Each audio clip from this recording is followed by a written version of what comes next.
It's been 41 years since the end of the Vietnam War, and the medical side effects of Agent Orange continue to grow. A new study published by researchers at the Veterans Administration found the link between high blood pressure with those who handled Agent Orange. ABC 7's Ray Collins has the latest on the fight by Vietnam vets to get help. Ray. Alan, Agent Orange was meant for the enemy, but we're learning more about how it hurt thousands of Vietnam veterans. And now all eyes are on Congress and the White House. Tokyo, Christmas 1965. Ron Babcock served our country off the shores of Vietnam on this aircraft carrier. That's our carrier being refueled. CVA-14 attack aircraft carrier USS Ticonderoga. Since he was offshore the entire time, he never considered his string of bladder cancer surgeries, open heart surgery, and diabetes. Could it all be related to fallout from that herbicide the Pentagon sprayed on the jungles to root out enemies called Agent Orange? But another vet pointed it out. He says, "Didn't you tell me one time you climbed all over the aircraft to load bombs and ammo?" I said, "Yeah, me and my crew did." He said, "That's where you got it." And now you're connecting the dots. You think there's a... Well, there's no doubt. No doubt. Just getting the VA to recognize it. Because none of these illnesses run in my family.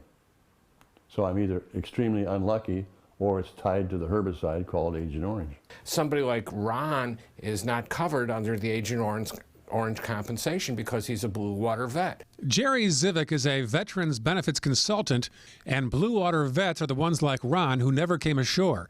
Zivik is furious the House passed legislation to help Blue Water vets, but the Senate has not. There's been legislation pending for years to fix this problem.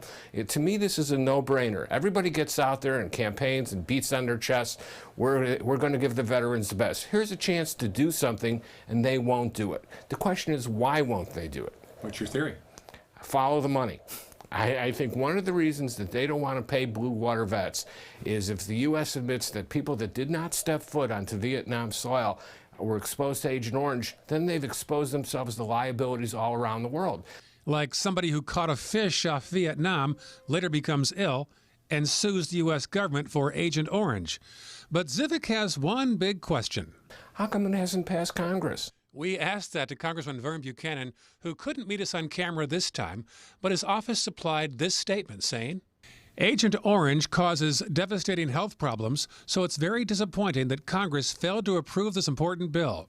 With only 2 weeks left in the session, passage does not look promising.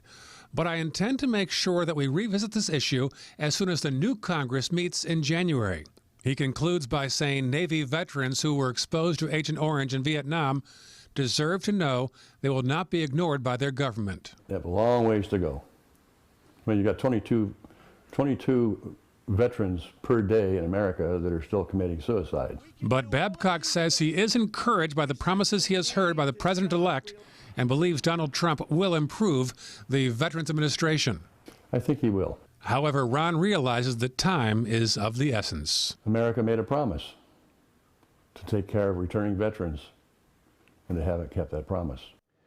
Back in 1991, then-President Bush signed the Agent Orange Act into law, which connected certain diseases to Agent Orange. Now the push is on to expand both the potential diseases and the vets, including Blue Water vets. Ray, thank you.